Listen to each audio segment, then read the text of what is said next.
So this is Anastasia. She's from HIC. She did HIC. Okay. Hello, Anastasia. Hello. Long time no Hello, see. how are you? Yes, I know. Good, thank you. Okay, let me introduce you since it's been a while. So you know Max. This is Coach Gerald. He's in High Ticket Coach. He's one of Team Landlock's coaches Okay. for HTC and HT Coach program.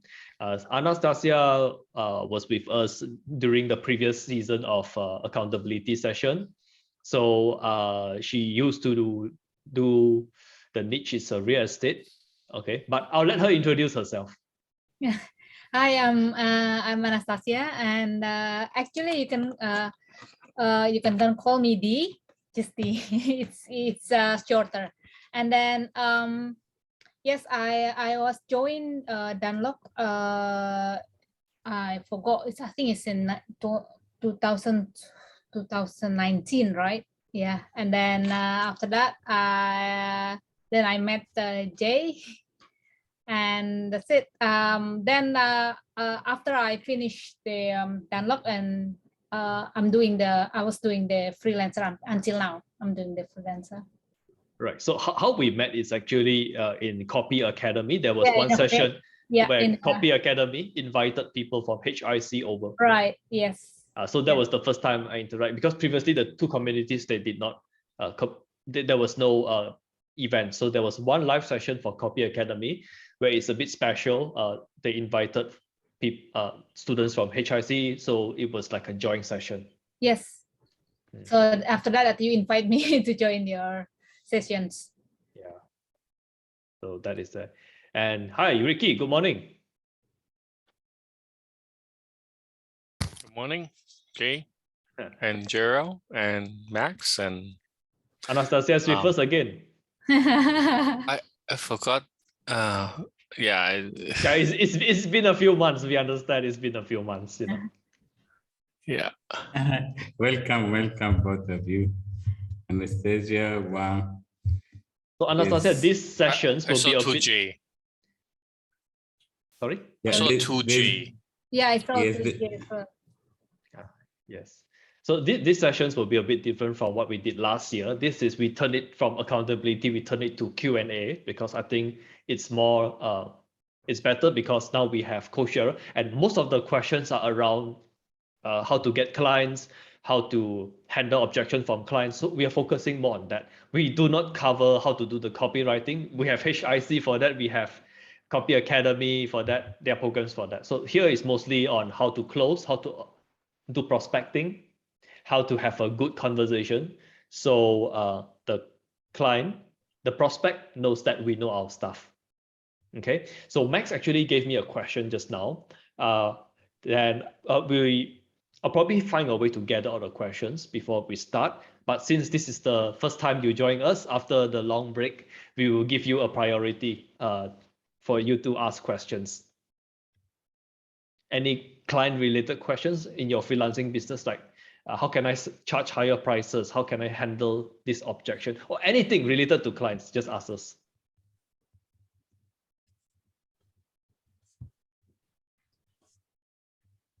D?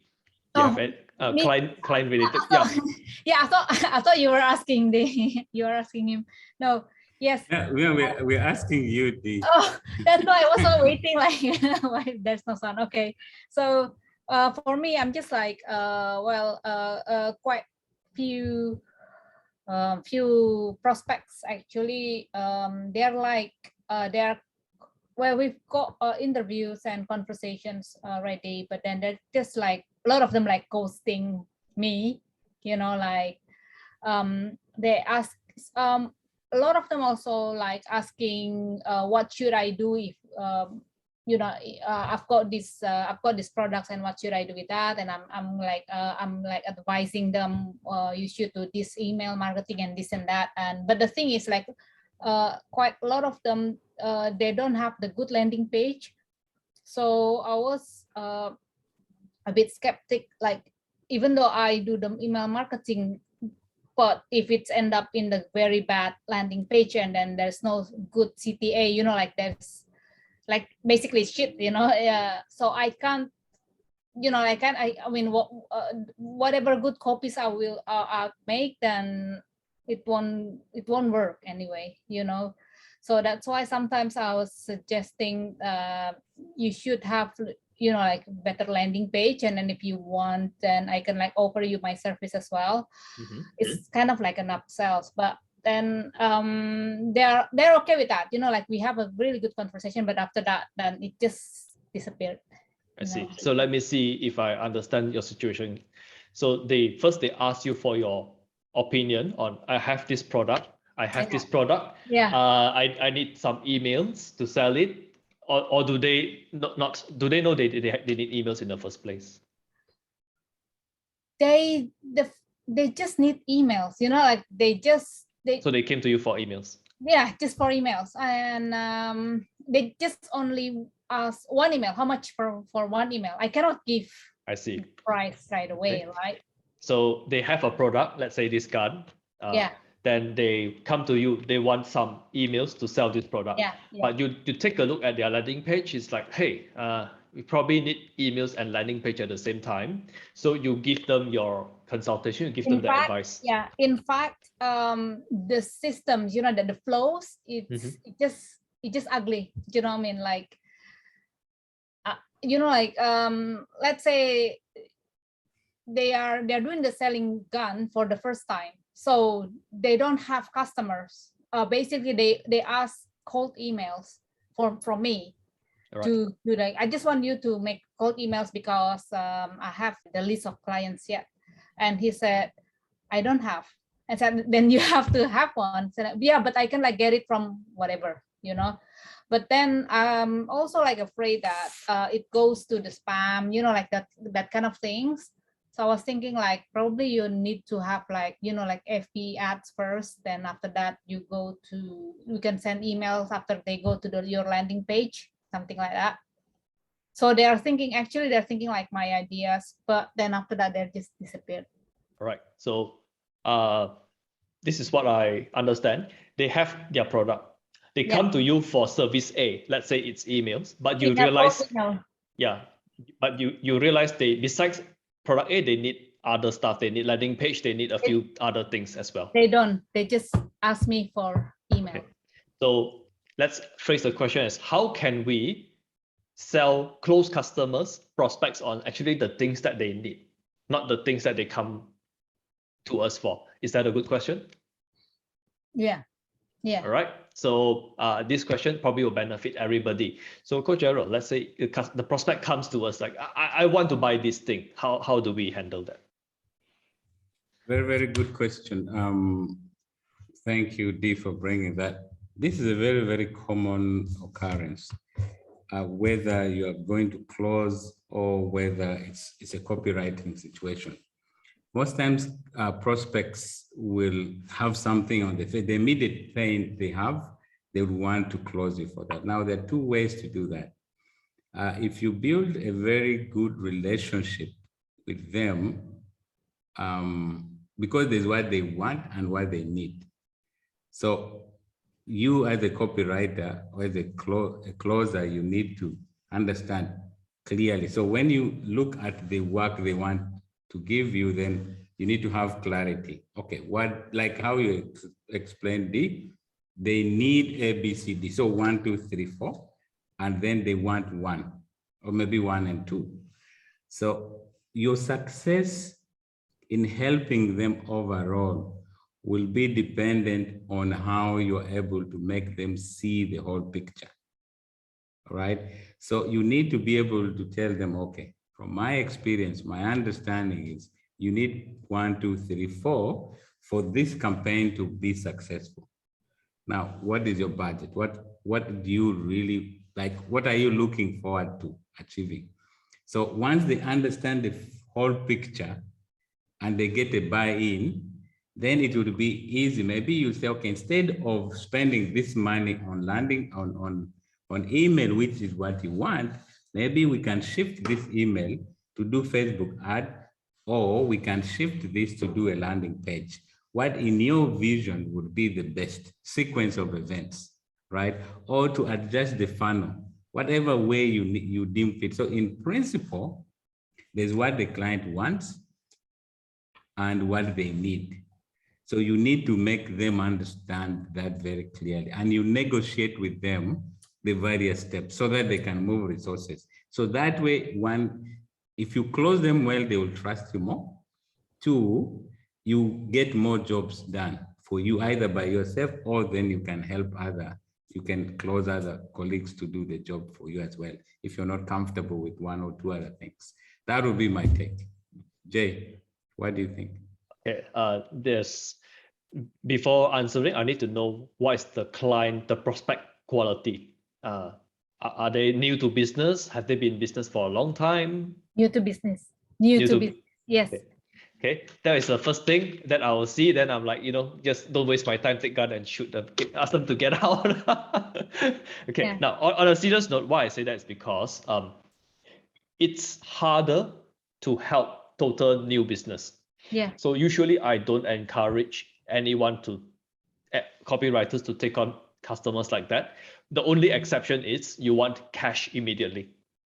Because when you value your time, and basically HTC teaches us how to value our time. When you value our time, you will say, we're probably not a good fit. So usually when I start a closing conversation, I'm looking for things to disqualify the client. So if they're new to business, I'll be very, very, very, very, very concerned, because if you are the first copywriter they hire, they probably don't know how to work with a copywriter. If yes. you're the first remote team member they hire, they probably don't know how to work. They don't know how to give you feedback. They don't know how to help you do your job.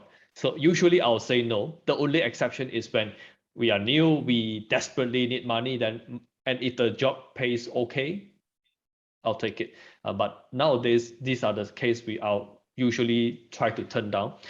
Okay, now let's put the assumption that this is a good prospect, and they come to you, and good prospects will also say this. They come to you with what they want, and what I'll do is, yes, I understand. Thanks for approaching me for this. Okay, so you will do some discovery questions, but before we talk about the email, the cold email, the thing that they want, how about we take a look at your business and see, is that the thing that moves the needle the most? Is that the thing that brings you the most results? If we find out that is the thing that brings you the most results, I'm happy to discuss about it. Okay, because I don't want you to spend a lot of money on things that don't really bring you a lot of profit. So when you frame it this way, anybody who's with some business experience, they're like, oh, okay, finally a freelancer who is not just here to oh, you want cold email? Let me sell you. They will be a bit like, okay, this girl is different. This freelancer is different. It's not so eager to want to sell the stuff. It actually cares about my business. And the way you phrase it is like, we want to see what actually helps you to make the most money. That you're coming from a very different place compared to, I'll say 90% of the freelancers, because 90% of the freelancers will just talk about, the emails, how many words, how many emails you want, stuff like that. They will not be asking about the profits. Just by doing this, you separate yourself a lot. And we will have a program for freelancers to how can we separate ourselves from others.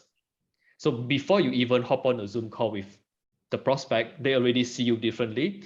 They will know that you know your stuff. They will not ask, how many years experience you have? Do you have testimonies? Do you have proof? These questions you won't get. Frankly, I haven't got these questions for a long time. Because before they jump on the call, they're like, oh, okay, this guy knows his stuff.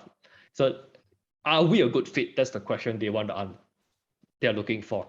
So was that helpful?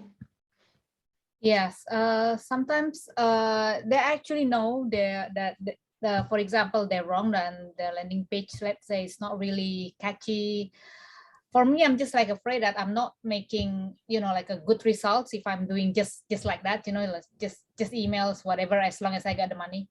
But the thing is then he realized that he needs a lot of works to do, like doing the landing page and this and that. Then suddenly he disappeared. Yeah, usually if they are not very good clients, yeah, but when you mention this, they will run away. It's very normal, and you should in a way, you should be thankful they're not wasting your time. Oh, yeah. Yes. Yeah. Yes, and I think building on what Jay has mentioned, because as freelancers, we want to get the best value of our money. I mean, our time, right? So the person who values our time most is the one who pays us most times. So getting to let the client understand what they need versus what they want is very important. And then typically, how do you close them? What do you tell them? Just let's do a quick role play. How do you normally would say? Yeah, so I am the client.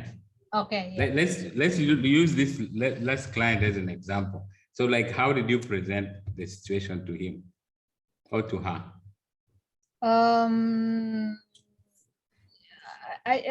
He just like first asking. Okay, just give a small context, because it's good for all of us to learn. So because this is how it happens, right? So we just do it live instead of talking. Let's just do it, right? It's easier, right? Yeah, but who's the client? I am the client. Okay, and so yeah, how can I help you with how can I help you with your copy? Because I know that you're asking for emails, and actually he just like asking me how much is per email. Okay, so And most of Anastasia, them you like that. told How much me. are you going to charge this email? Okay, let's just focus on this last client. He says, this is my product. Let's say we have something product X to sell, and I want to sell it, and let's just play out the actual situation, and we can build from that. Okay, Anastasia, I need about I need 5 emails, kind of cold emails, and yeah, that we can use for selling this new product. How much would you charge each email? Can I know what is your industry? What's your product? And then can I know more about your product? Can you explain more about your product? It's an upsell for, because I run Mastermind and I want to be able to sell the recordings. Yeah. And can you tell me more? So have you got the website so I can look at your stuff? Yes, the website I sent you, the website you looked at. Yeah. Based from your website, I think you need to work more about your landing page, because when I first see it, it doesn't catch the eye of the customers. And how are you going to do with that? Can you explain more? Have you got clients already? How many are they? And how many prospect do you want to send the letters? I have an email list of about 12,000. So I'm thinking I want to send emails, and I'm not very, very good with emails. That's why I reached out to you. So I would like 5 emails. How much do you sell them? So what my understanding is that you've already got 12,000 prospects that you're ready to be sent the emails for, right? Yes. Okay. And then what's the products? I already see the products, and then from the emails, are you going to lead it to your landing page? I'm not sure if that's the best way. I'm not sure if I have to. I'm just thinking about that, and the reason why I reached out to you is try and see how you can help me in this. But how much will they cost? Right. Okay. Based from your products, I think you cannot send the customers or the clients, the prospects, only just one email. You need sequence, and then after that you need to always remember the customers that you are there for them. So I think per week is going to be like probably 2 emails at least to send to them, and for a month it's going to be 8 emails. Will that be okay for you? Okay, so those are 8 emails. So after that, anything we can do? After that, then we can see from there whether the email is going to get through, and then give you good results. And then after that, we can do the drip emails from there. Okay, and role play. Okay, Okay. first, congratulations for Anastasia. It takes a lot of bravery to do a first role play. Like, we didn't give you any preparation. We didn't give you any like warning. It's the first time since a few months you come on. So let's acknowledge that. And it's not easy. Sometimes we look at this, it's like, hey, well, why are you saying this? It's not easy. The pressure is different. So let's acknowledge that. So how do you feel now, Anastasia? I'm doing this role play. How do you feel about it? It feels like it's scary. It's scary. Yeah, it gets scary, and then I still don't know what to answer, because like in the role play, you don't know where you're standing. Like I don't know, and until now I don't know how much am I going to charge him.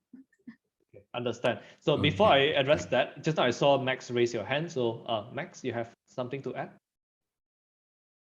No, I'm not raising my hand. I just clapping. Okay, sure. So Gerald? Okay, so one of the things, Anastasia, is first of all, well done. I caught you kind of off guard, but this is real, because a client will call you. You're working on a project. A client will call you. So as a freelancer, you should be able to shift from mode A to mode B, mode A from mode B. So this helps a lot. Now you always need to be aware of what you do and what they need. So in this case, we were looking at this client who wanted this email, but from your own investigation, you notice that his landing page is probably not at the place where he is. But the way you tackled it, I did not feel like you convinced me to see that I actually need a good landing page, right? So for me, that's the primary, I think, because why will somebody ghost you? They ghost you if they see no value in you. So your responsibility as a closer, as a maybe copywriter. Not they see no value in you, but they don't see a value to have another conversation with the freelancer. Not saying that's what I mean. No, that's what I mean. I know if you get that. So it's like, why do I do business with you? Right? Because you need the most important, as freelancers, we must be able to bring trust. We must be able to bring that, yes, working with you is worth my time, worth every penny that I'm going to pay you. So for me to engage you to do business, you have to convince me you're going to deliver value. You know my problem, and you're able to convince me that my problem, although I came with problem A, but my true problem is problem C, and you're able to demonstrate to me that you can help me address problem 1, 2, 3, and we can jointly agree to address them based on my budget, and ultimately to make sure I win at the end of the day, because customers are not interested in you really, they're interested in you solving their problem. So that's important. We always need to understand. Nothing to do with you, but their problem. So if you don't bring them that across, then you won't do business with them successfully. So Jay, take it from there. And yes, okay. So I'd like to add a little on top of that. And this is, I'm not mostly saying you, I'm mostly noticing what I do in the past. I see, because for my brain works, when I see these funnels, I look at the emails, I look at the ads, I'm like, oh my God, everything is so bad. This is horrible. But we can't tell that to the customer. We need to know how to deliver, quote unquote, the bad news. So just now when you mentioned that the landing page is not so nice, the way that was delivered, the client will be defensive. I was hearing for Gerald immediately. I was like, where's my shield? I want to take my shield up. Like, I feel attacked. I do not feel understood. It was painful. Yeah. So because you said my landing page was bad. And sometimes the client, they didn't do the landing page. Sometimes their daughter or son did the landing page. Sometimes, yeah. Yes, So, understand that. Yeah, I saw as well. Like, I was actually asking him as well. Like, are you going to present the product, your personal brand, or it's at the company, you know? And he just like afraid that he's going to be put in the front, you know, like he got that feeling like, oh no, I'm not, I'm, you know, I'm with the team and this and it, you know, but he got the picture in the landing page, himself, but the picture also like he's afraid or to looking at the camera, so he's like somewhere else, you know, like, and then it gives the person not trust the landing page, you know, like who's I'm dealing with. Yes. But then I am telling that to him, and then he's I understand the. But the thing is like, I understand that you're able to recognize where the landing page is not doing so well, but the way we present this, yeah, it has to be a bit different. I mean, we can give you some examples, and that's if we, for our inner circle, we actually have role plays like this, and we actually look at this, and the feedback will be very, very specific. That being said, today there will be a recording, and you can re-listen there, and maybe we can give you some timestamps. Like at this moment, the prospect feels attacked. You're not going to close very good deals if the prospect feel attacked. The prospect needs to feel understood. Like, this is what I want to say, but I don't know how to say this feeling. But you managed to say it for me. When that happens, they feel understood, they can trust you. And when there is trust, a lot of other problems will just go away. Okay, good. So that next is question. First question. Max have a question. So just now he mentioned it to us, but probably want him to say it. Yes. Yeah. So I make it shorter because my problem is every time I jump into an interview, all the client, they're just like very bossy. They are the boss, and I am hiring the employees. So my question is very simple. When we go into interview, how do we change the situation, like expert talking to a buyer? Okay. So some context. Max is using Upwork to get to speak with prospect. He does prospecting on Upwork. So on Upwork, usually there will be the prospect, the buyer will put a job board like this is what we are looking for, and then we will approach them. We will start a conversation. So Max is asking, how can we change this? Because the way Upwork set up is very disadvantaged for the freelancer. We are in almost like attending a job interview, and during the job interview, the power, the authority is with the interviewer. We are being the interviewee. So Max was asking, like, how can we position ourselves in a way that we don't be perceived as job seekers? Instead, we are being perceived as experts and consultants. Is that a accurate way of saying? All right. So, Coach Gerald. Very, very interesting. So I'll start my mind with a question. So why do you perceive that they're bosses and you're like an interviewee? What makes you think that? And how does that affect you? Maybe it's the conversation, because when every time the interview start, they will ask, what is your experience? How many experience? How many clients do you have? And you have been working with other people, just like that. So okay. Okay, so good. So how does that make you feel? Actually, how does that make me feel? I feel like I feel like I'm an employee attending an interview, and I hope to give me the job, but that's not my intention to do as a freelancer. It's not comfortable. Okay. It's not comfortable. Okay. So how would you like to be asked, for instance? I hope I can control the conversation instead of letting other people just throw a lot of questions for me, like they are looking for employees. So yeah, I don't know how to answer your question. So have you tried to rephrase the question in such a way that you get them to talk instead of you doing the talking? I have tried this before. I just when I start in and enter the interview, I just ask, how can I help you? What can I do for you? And I think that's a good start, but I just don't know how to continue the process.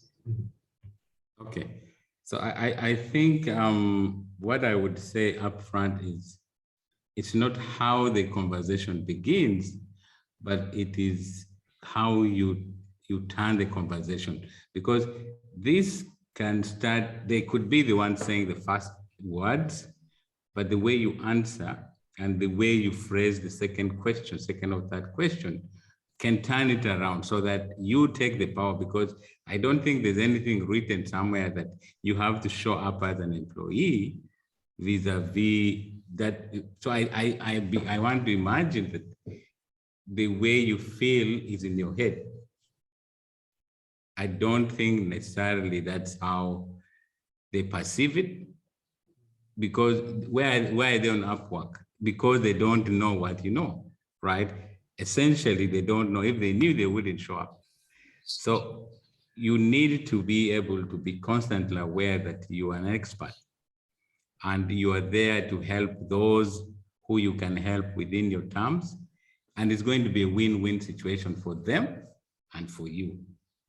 So it's like they need you and you need them, right? So if you take, so it's what I just want to do is get more comfortable closing them, because this is like a prospect, like any other prospect. Just get comfortable disqualifying them. It doesn't mean that anyone you're going to shop with, you take the job, because taking the job is not an employment. It's actually a service, because you are providing service. Now, some services you don't provide if it's not a good fit.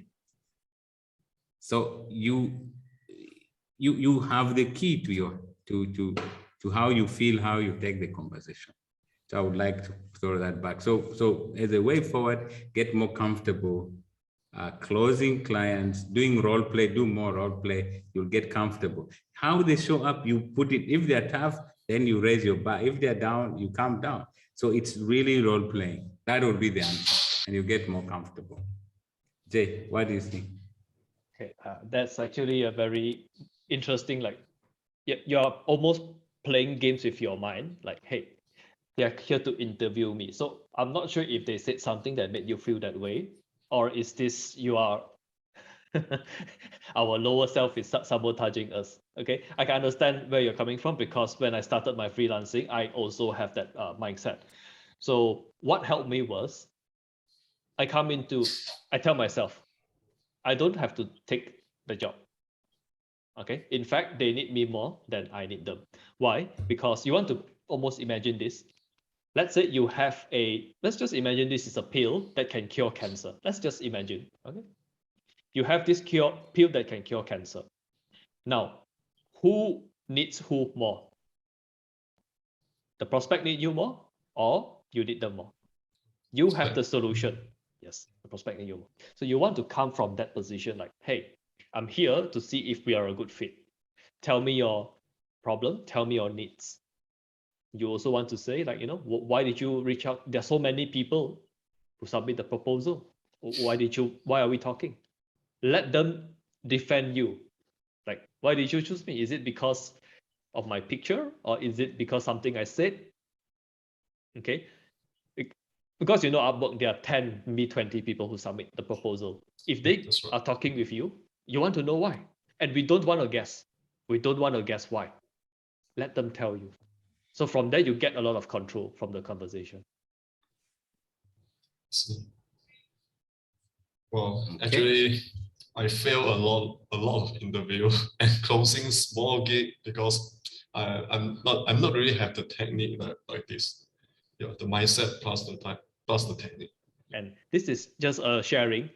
I realized last year after I started learning closing, what makes a high income copywriter is not how well you write. It's not how well you do the work. It's how well you close. You close, yeah.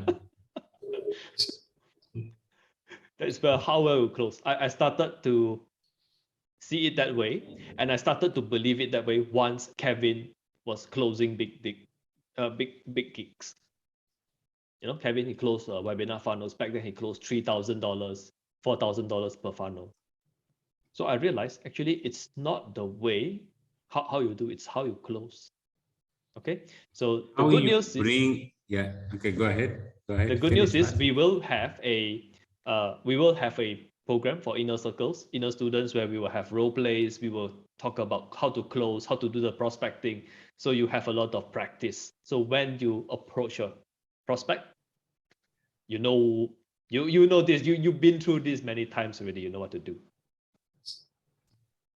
Yeah, and just building on what Jay is mentioning, because we realize that nobody knows your value unless you communicate it.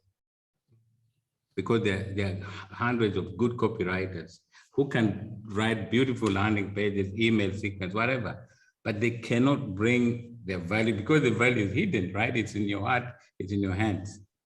Unless you're able to articulate it and then wow the people with what you know, that's when they pay you 1K, 2K, 3K, 10K, depending on how big the deal is, right?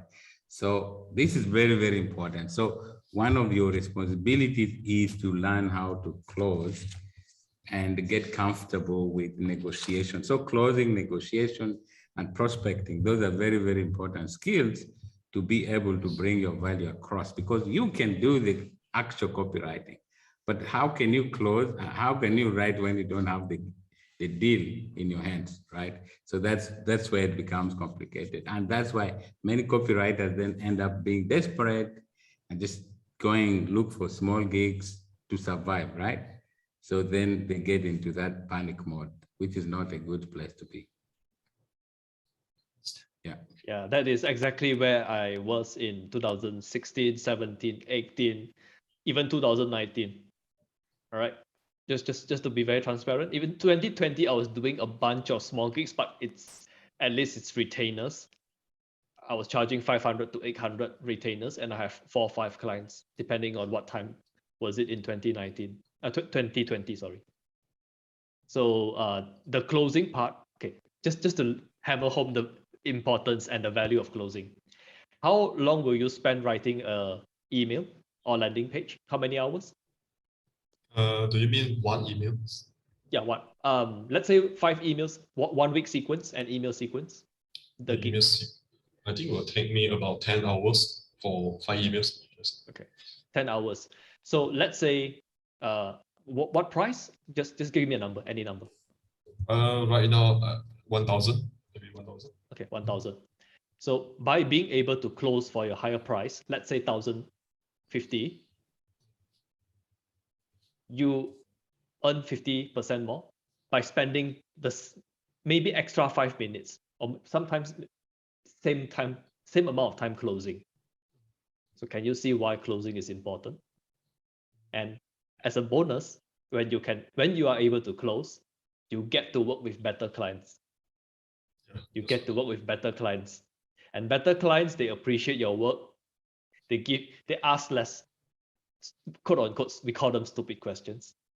Okay, they have more materials. They are in a better position to succeed.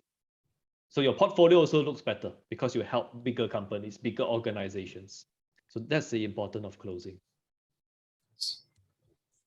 And then building onto that is when you improve your closing, you are able to say no to a lot of the clients what we call clients from hell, right? Because you really, as an independent contractor, you do not want to work with very difficult clients. Otherwise, your life will be hell. You have enough problems naturally. So you do not want intentionally to hook your head to somebody who is going to give you a lot of headache. So being selective makes you effective. So it's very, very important. And learning closing skills and negotiation skills It's very, very important to, as a freelancer, to get the right people to work with under the right conditions. So that's something we hope really to hammer home. So you enjoy your life and enjoy your work. See. Okay, Ricky, welcome. Hey, Max. In this, I guess, 4 months, I interview like 20 HR. I interview the chat in not in Upwork, but I work. I like these people come to me, headhunters and HR, and then I talk to like around 20 of them, and then they all are like they come to me too. So they were like, because they see my profile and then they come to me and then they want to talk to me. But like every time they want to talk to me is like, they just want to ask, oh, how much do you charge? Do you have that question? Yeah, actually, it's the common question before the interview ends. Yeah, so I fail many times, right? First time, I just directly tell them, hey, this is how much I charge. And then I don't hear anything again. And then right now, right, up until this point, I ask them, what problem are you trying to solve? And then I hold my price until I know exactly what they want me to do. Just try to silence your price until, well, they if they are so desperate. But no, like there's two things from my experience that you have to do. Don't tell them the price until you know you can help them first. And secondly, schedule them a call, right? There's people say, oh, I'm very interested in your skill, blah, blah, blah, but they don't want to get on the call with me. Even though I'll tell them I can do, suppose, I said, this is the line I like to use. Suppose I can do everything that you mentioned. Like in your case, right? Landing page, email sequence, and all that, right? I repeat what they said. Right? Suppose I can do this, right? Can you get on a call with me, right? Can you get me to talk to the interview, like the back people, like the people that are going to hire me, right? Because and then when they really ask me how am I going to, how much I'm charging, and then I'm going to tell them I don't charge by the hours, right? Depends on what you want, right? Depends on what you need. Then I can quote you the number if you want. And then sometimes like there's still people that just go away without letting me know, and then I don't spend time with them anymore because I recently discovered I should have follow up saying, when will you give me an answer, right? When do you want to get back to me, right? Like recently, like I think I failed for like 20 times interview, right? From telling them the price, right? Right? And then get to this point, right? And then where I don't tell them the price and until I know their needs. And then when they tell me their needs, they are emotional invested into the conversation, right? Then I tell them, hey, how about we get on the call? And then when I offer that, right? When I ask them that, there's people sometimes just ridiculous, right? They just never get back to you. And then this is where I stuck, I guess, because I didn't ask them, hey, when exactly when you want to get on the call, right? That's what I missed recently. So yeah. I hope that makes sense to you. And Jay, we want champion. Yes, I want to. I think that's Ricky. That's an interesting thing you've mentioned there. So, when, as a general rule, for any kind of negotiation, you don't put your cards. You don't kind of throw your cards in right immediately. If you do, then you've lost the power, because pricing it has a lot of power. The principle of negotiation in this case is make sure you understand their need, so that you kind of tell them, I don't charge per hour, I charge per project, as a principle, which means for me to say how much I'm going to charge, I need to understand what you are looking for. So they go A, B, C, D. And if there's not enough time, you could push for a second meeting. So depending, so there's no direct rule, but you should be able to be aware to see, can you actually, are they the ones who make the decisions? Because as you are doing the interview, you also need to be able to actually disqualify them, right? Are these people I can work with? Is this a good time?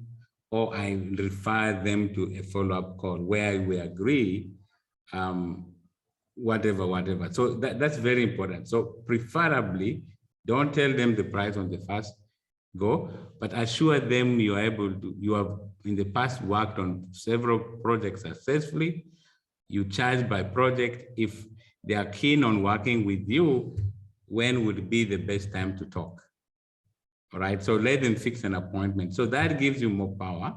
It gives you more authority. And then you can ask for their website and things like that. So contacts that you can then use to do more research about them. And then when you come for the follow-up meeting, you are more empowered, right? So like what Anastasia was saying, you have looked at the landing page, you have looked at the thing. So when you're negotiating, you're armed with information, and then you can close them on a higher deal, right? But never leave the client without a date. Never, that's the rule. Never leave a client without a date. You should actually fix the date on this current call where they are there. And then you agree, maybe on your last call, you can say, so Ricky, so you've told me we're meeting Friday, 10 o'clock PST, right? Okay. Is there 10. anything? Yeah. Can you say again? So Ricky, just to be sure, are we meeting 10 o'clock Tuesday PST?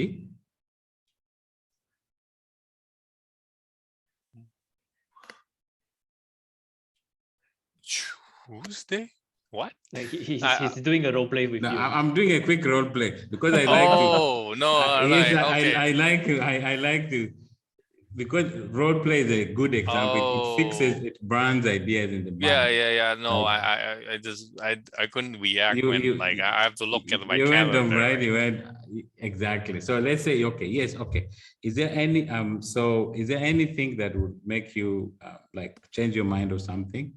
Okay, so you again do a verbal handshake, and again you can confirm if there's anything. Let them know. Let them tell you, so that it's like you are literally forcing them to confirm that if something happens, they will inform you. So that again gives you extra power, because, like I told Max, it's not how they show up. You can quickly take the power away from their hands, and you own the power, right? Because the person who asks questions, and the way you ask questions, power will flow to the question. And so don't worry who starts the talk. Yeah, I believe like when Max feel like they're bossy is because you kind of tell them the price, isn't it? Is it like usually it is the case from my perspective? No, actually, you send proposal on Upwork, they can see your price first. That's the thing. Yeah.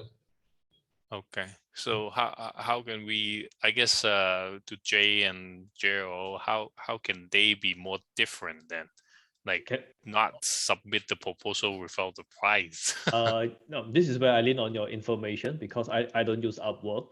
So when we submit a proposal on Upwork, can we submit a range 100 to 500, 1,000 to 5,000? Is that possible? Unless the proposal is like the buyer they put the setting is the fixed price, then you can propose a range. But if let's say the buyer the buyer posts a job post based on hourly, you only can propose hourly. Actually, when they put a proposal, when you approach them, you don't send your proposal. You don't spend your time to write the proposal. You ask for a conversation first before you send your proposal. Cannot. You can do it. It's not like Fiverr. It's not like Fiverr. Okay. All the client information will disclose until they reach to you. Okay, but I believe even if you say like that, you say normally, because this price, let's take Upwork situation.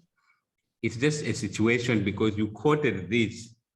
You say sometimes from my experience, clients may say, I want this, I need this, okay? That this is what I'm really looking for, but it turns out that what they're looking for may not necessarily be what would do best for the business. So you still have the right and ability to engage them in a negotiation outside. It's not written anywhere to say only answer these questions, right? So it's again with you, Mark. So I want you to get comfortable. Don't be afraid of losing a client. Just the whole point is just make sure you go ahead, you say, yes, in the paper, I quoted 200, I quoted 100, depending on what they ask. You say, but generally, I know from my experience, clients say one thing, but when you speak with them, it's really something else they want. Let me try to understand. For me to help you better, let me understand what you're really looking for. So from there, you begin then to negotiate, right? So you begin to close them, you ask them questions, what they truly, truly need. And then from there, you can segue, depending on the circumstance.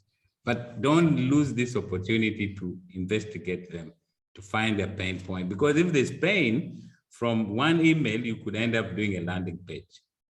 Yeah, so that's the whole point I would like to put across. Yes, and when you send a proposal and the call to action, it can be something like, yes, I know you're asking for email, but I would like to help you.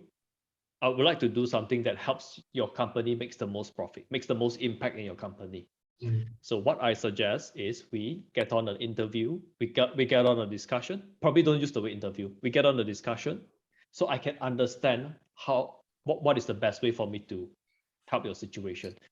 Then you go from there. Then on the call, they will probably know that the number you put in the proposal has very little meaning. They will probably know that. And by the way, Max, and for all of us on this call, many times the clients actually sometimes are lost what they truly need. You need to realize that many clients do not truly need, they are lost. Sometimes they're lost. So you have the expertise to help them see, like what Anastasia mentioned. The client thinks he needs an email, but he really doesn't need an email as the number one thing. He needs to redo his landing page. Even if fairly poor quality emails bring somebody to, or they didn't add bring somebody to a landing page, they will do better than very good emails. So there are many processes on the buyer cycle that bring people to success. So by jumping on a call with them, you get the chance to educate them in a nice way so that they see the value in you, and then you can renegotiate and hopefully even get yourself a better deal.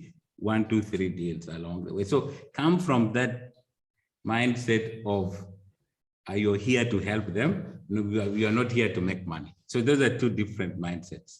I'm here to help you whether you take me or not. It's no problem, but I'm here to contribute to your growth. Those are two different ones.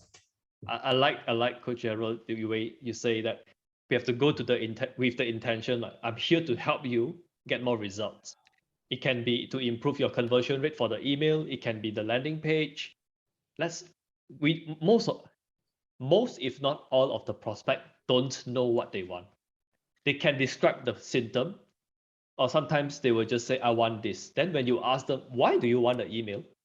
They will tell you what they need. They were like, oh, because everybody who makes money with emails. So you're like, okay, so the platform, the tool, the thing doesn't matter. The goal is to make money. Then from there, you start to understand more and more. After you have a conversation, 9 out of 10 times, you realize it's not what they initially asked for. Most people will not be able to let you know what they need. Most people don't even know what they want. So we cannot assume. We cannot assume what they say they want. It's our role as a closer, as a copywriter, to do the research. And for copywriters, we know how to do research, right? Yeah. So okay, we are close to the end of the session. I think today we got a lot of good questions. It also helps us to lay the foundation for our inner circle, for our pro group, where we know where most copywriters get stuck, so we can structure our lessons accordingly. So we definitely need to have role play exercise and show how to ask questions so the prospect don't feel attacked. Oh my God, you said my landing page is ugly. Yes, so we will have we will announce that maybe in the future. No, but not today. Coach Gerald, let's end the session with your parting words. Yes, my parting word is closing. Max, what's your parting word? Today I learned a very precious suggest from Coach Gerald. Customer don't know what I know. That's the point. Yeah, I always assume them they know something before they hire me. I think it's not true. It's really mind changing. Yes, D. For me, it's like the courage to close, the courage to close, because sometimes when I see that the customers need a lot of things instead of just email marketing, I feel like I myself feel like overwhelmed. Like, oh my God, this is like a lot of works to do, even for me. Then I started don't know how much I'm going to charge him. Maybe that is the thing that also put me back. Because when you say that, oh my God, he needs FB ads and he wants FB ads, and then you need landing page, he wants landing page. I was like, how much is that? And I cannot, I cannot like, how much is that? This, and with the email marketing, how much the package, like suddenly I cannot answer myself the questions, and maybe that's transferred to the clients. Okay, and one of the reasons why we want to form this group is like to have a help, really to gather people like you, all of us working independently together. So because we are like independent, right? So it's like you don't have a backbone, sort of, right? So we want to create this strong community where you can, when you're going for an interview, where you're going for a thing, you can like ping us and say, hey, this is what's in my mind. What 1 or 2 things would you recommend I do? And this is why we are thinking having these conversations will help, so that people have like a home where they know they can get support, right? So that you can do well. Yeah, so like Anastasia, some of those questions, obviously, when you're alone, you feel lost. So you need help, and there's nothing wrong with feeling overwhelmed. You just need support. So that's why we are 21 hours. Yes, and we are asking you to get your friends who you believe can benefit from this. So we build a supportive community to help each other. And so Ricky, your call. And the community, it's also, we will be sharing our wins. Like this last week, we closed 1 deal. Actually, I actually didn't thought of mentioning this until Ricky messaged me. Probably want to share this in the group. So we did close a deal for 3 months digital marketing for $20,000. Yay! Yes. Ricky? Hey, yeah, that is going to be the main topic, right? Is it? Because we are curious how, like, I think Max and D is also curious how you close that, right? Like how can we get client like you, right? So my quote is qualification, or like try to qualify my customer, because I did a lot of role play, but sometimes I just miss, like I talked to HR many times, and like sometimes they are not, like I think most of the time they are not the decision maker. And the problem is, if they are not decision maker, when I ask them a need question, they don't know how to answer that. And most of the time I just disqualify them, because they are like a headhunter. They don't even know the needs of their end client, and they just want to hire a job person every time, right? And then I guess I use them as my practicing tool. I don't care if I fail, because I know they will mark up a little bit of the price, right, of what I charge. But I use them as a tool to talk to real stranger. So that's how I do it. But in the future, I'm going to directly talk to the end customer that I can find. So it's more like end to end. Then I can discover their needs, and then we can have a conversation of money, and then and then whether they're a decision maker and the timeline kind of thing, right? So yeah, at this point I feel like the headhunter and HR is kind of waste of time for me to talk to them now, because I think 95% of the time they don't know what the need is, and then I kind of stop at that point. So because when I ask them the need, they don't know. And then who is the decision maker? They are not. And what's your budget? I don't know. Depends. Like they ask me back, like, oh, how much do you charge? What's your budget? And then they don't know. Like, then I'm saying, like, there are many things that they cannot decide. So I disqualify, right?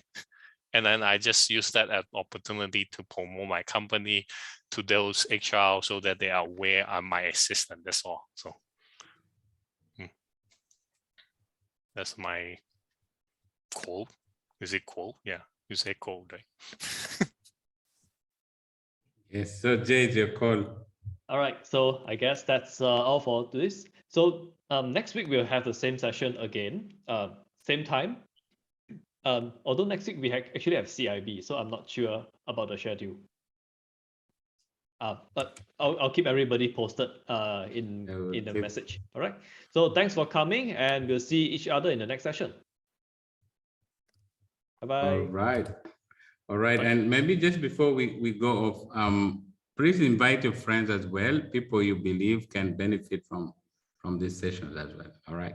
Good. All right. Yes. Actually forgot to mention. Yeah. Thank you.